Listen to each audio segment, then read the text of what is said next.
सही तरह से गाइडेंस नहीं दिया जाता है कि भाई अगर हमें ऑफिसर्स लेवल पे एंट्री करनी है तो किस लेवल पे करनी है। बच्चे की जो ओवरऑल पर्सनालिटी है, जो बच्चों का ओवरऑल व्यक्तित्व है, उसके डेवलपमेंट पे हम बहुत ज़्यादा ध्यान देंगे। सर मेरे ख्याल से रेवाड़ी के अंदर कंपास एकमात्र ऐसा इंस्टीट्यूट है जिसके पास इतना बड़ा स्पेस अवेलेबल है और ऑब्जेक्टिव एग्जाम उसी बच्चे की क्लियर होती है जिसको कंसेप्चुअल क्लैरिटी होती है। उस पर हम ध्यान नहीं दे रहे हैं। आप इसको ऐसे मत सोचो कि सिर्फ डिफेंस के लिए ही ये इंस्टीट्यूट है, ऐसा नहीं है।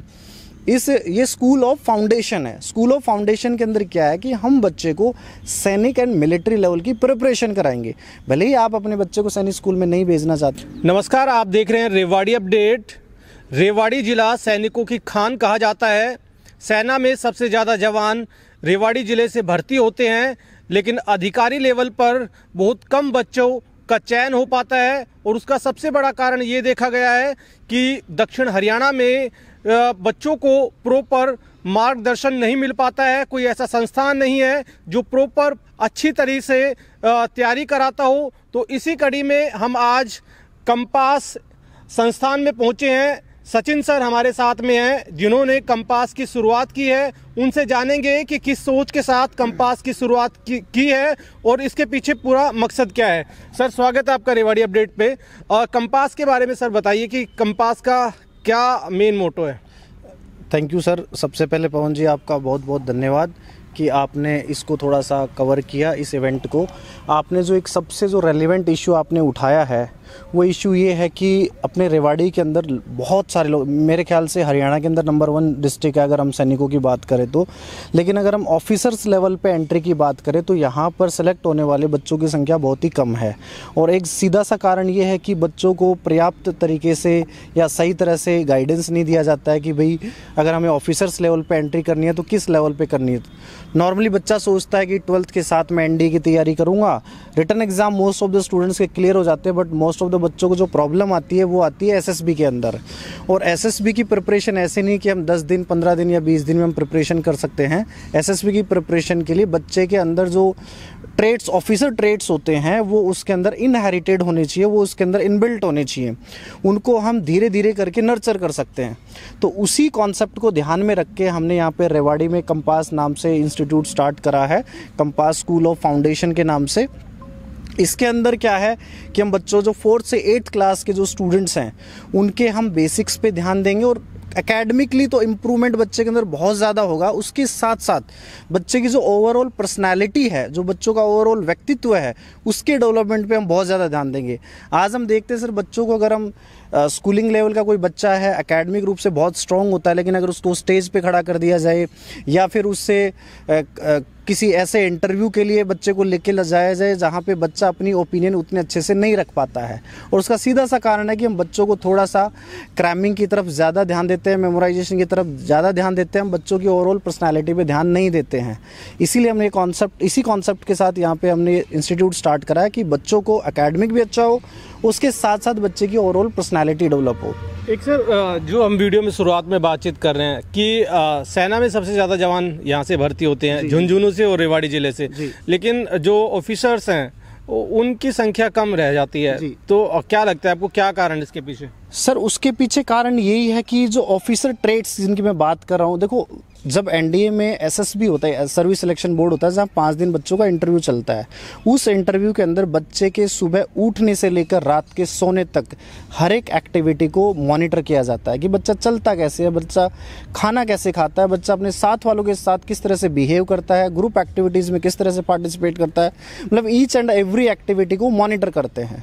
और हम बच्चे को उसमें रटवा नहीं सकते कि बेटा आपको ऐसे करना है या ऐसे करना है, हमें उसके अंदर ये चीज़ें डेवलप करनी पड़ती हैं।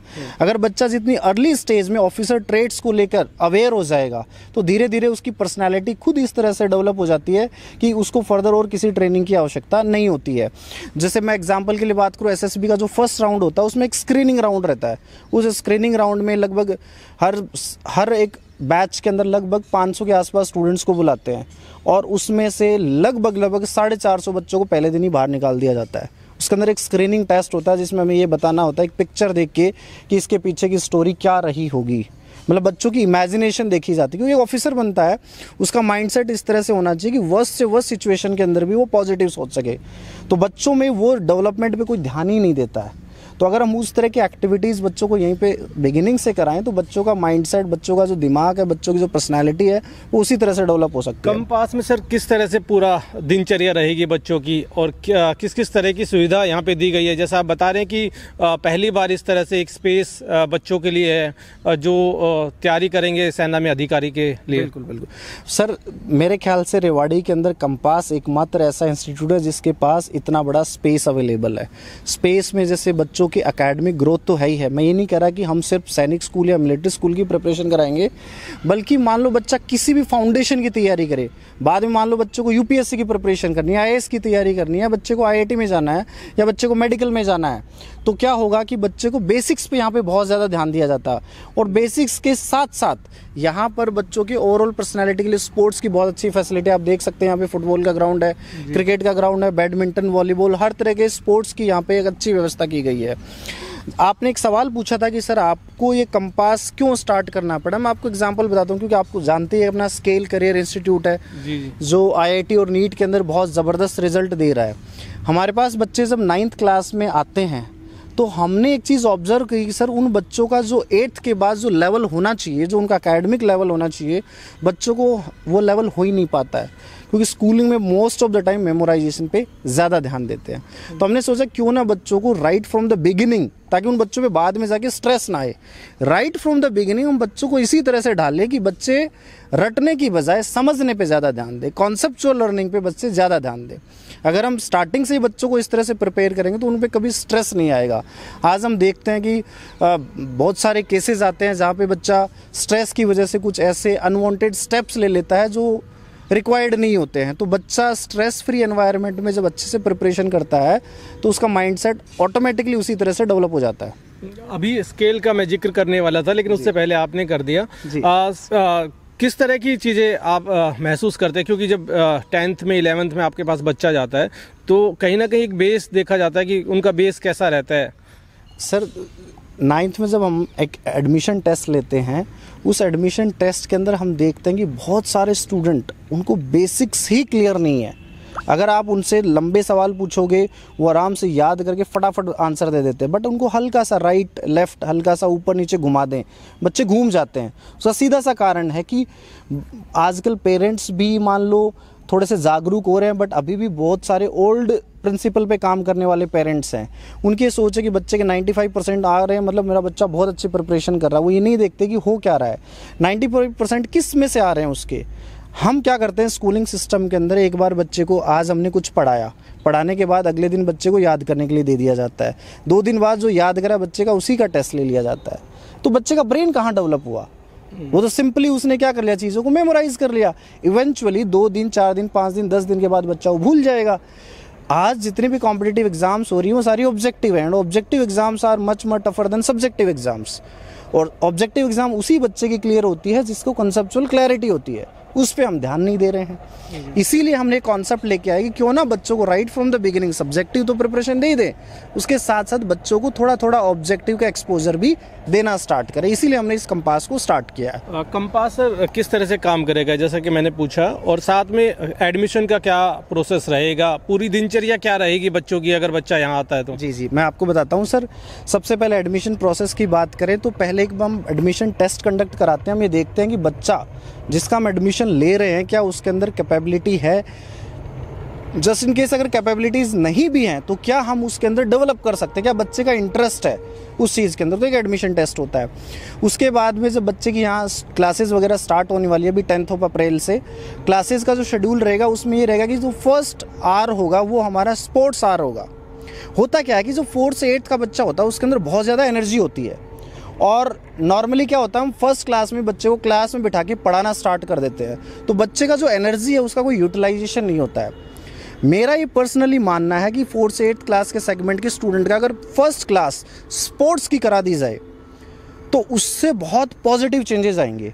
कारण ये होता है कि बच्चा फिजिकल एक्टिविटी करता है तो जो उसकी एनर्जी होती है उसका काफ़ी का हिस्सा उसके फॉर्म में बाहर निकल जाए, तो बच्चा खुश रहता है। और जब खुश बच्चा क्लास में बैठता है तो उसका पूरा ध्यान भी रहता है, फिर वो अच्छे से सारी चीज़ों को सुनता भी है, टीचर्स की बात भी मानता है, और जो प्रैक्टिस करने के लिए बच्चे को दिया जाता है उसको भी अच्छे से करता है। स्पोर्ट्स आवर होगा, देन एकेडमिक आवर्स होंगे, देन लास्ट में हमारे एक्टिविटी आवर्स होंगे। उन एक्टिविटी आवर्स के जो होंगे उनमें जैसे एक होगा brain teaser. Brain teaser activities के अंदर क्या होगा, बच्चों के ब्रेन के डेवलपमेंट के लिए हम डिफरेंट टाइप्स ऑफ एक्टिविटीज़ कराएंगे कि बच्चों का ब्रेन किस तरह से डेवलप हो। सेकंड जो एक्टिविटी होंगी जैसे डांस क्लासेज हो गई, योगा क्लासेज हो गई, है ना। इसके अलावा पजल एक्टिविटीज़ होती है जहाँ पे बच्चा अपना ब्रेन का अगेन फिर से क्या करता है, इस्तेमाल करता है। तो बच्चे का मेंटल एक्सरसाइज भी होगी एंड फिजिकल एक्सरसाइज भी होगी। डेली बेसिस पे जब बच्चा इस रूटीन में आएगा तो बच्चे का मन भी करेगा कि चलो मैं जाता हूँ, आज इंस्टीट्यूट में जाऊँगा, मुझे बहुत सारा वहाँ खेलने को मिलेगा और उसके साथ साथ बहुत कुछ मुझे सीखने को भी मिलेगा। जी, फैकल्टी की बात करें सर, फैकल्टी किस तरह की रहेगी? जैसा आप बता रहे हैं कि आपका जो यहाँ टीचिंग स्टाफ रहेगा वो सारा बाहर से, शायद झुंझुनू से आप बता रहे हैं। जी, जैसा कि आपने कहा कि रेवाड़ी है वो, अगर हम डिफेंस की बात करें तो हरियाणा में नंबर 1 है। वैसे अगर हिंदुस्तान में नंबर 1 की हम बात करें तो झुंझुनू नंबर 1 आता है। अगर हम बात करें डिफेंस फैक्टर की, तो जो हमारी टीम है जो 4 से 8 सेगमेंट को पढ़ाने वाली है, उसके काफ़ी सारे मेंबर्स हमारे झुंझुनू से जुड़ने वाले हैं। और हाईएस्ट नंबर ऑफ सिलेक्शंस अगर हम बात करें सैनिक स्कूल, मिलिट्री स्कूल में, तो झुंझुनू से ही होते हैं। तो हमने झुंझुनू की टीम को यहाँ लाए हैं ताकि हमारे यहाँ के स्टूडेंट्स के सिलेक्शंस यहाँ पे बहुत ज़बरदस्त नंबर में, और यहाँ के बच्चों को बाहर जाके प्रिपरेशन ना करनी पड़े। एक और चीज़ मैं ऐड करना चाहूँगा, आप इसको ऐसे मत सोचो कि सिर्फ डिफेंस के लिए ही ये इंस्टीट्यूट है, ऐसा नहीं है। ये स्कूल ऑफ फाउंडेशन है। स्कूल ऑफ फाउंडेशन के अंदर क्या है कि हम बच्चे को सैनिक एंड मिलिट्री लेवल की प्रिपरेशन कराएंगे। भले ही आप अपने बच्चे को सैनिक स्कूल में नहीं भेजना चाहते हैं, मिलिट्री स्कूल में नहीं भेजना चाहते, बट अगर हमारा बच्चा उसकी प्रिपरेशन करेगा तो एटलीस्ट उस बेंचमार्क के क्रॉस करेगा। एक मिनिमम जो बेंचमार्क है, जो बच्चों का एकेडमिक हो या ओवरऑल पर्सनालिटी का हो, उस एकेडमिक का मिनिमम बेंचमार्क को बच्चा क्रॉस करेगा। तो आप फिर उसके बाद में चाहे बच्चे को मत भेजो, बट बच्चे का जो बेसिक्स हैं वो काफ़ी सारे स्ट्रॉन्ग बन जाएंगे। फिर बच्चा कोई भी कंपटीशन हो, चाहे आईएएस के एग्ज़ाम हो, चाहे यूपीएससी के एग्ज़ाम हो, एनडीए हो, आईआईटी हो, नीट हो, वो बच्चा प्रिपेयर्ड रहेगा। तो कुल मिलाकर ये है कि बच्चे का बेस मजबूत करने के लिए इस संस्थान की शुरुआत हुई है। ये वीडियो आपको कैसी लगी कृपया कमेंट्स बॉक्स में ज़रूर बताएं, और इस वीडियो को ज़्यादा से ज़्यादा शेयर जरूर करें।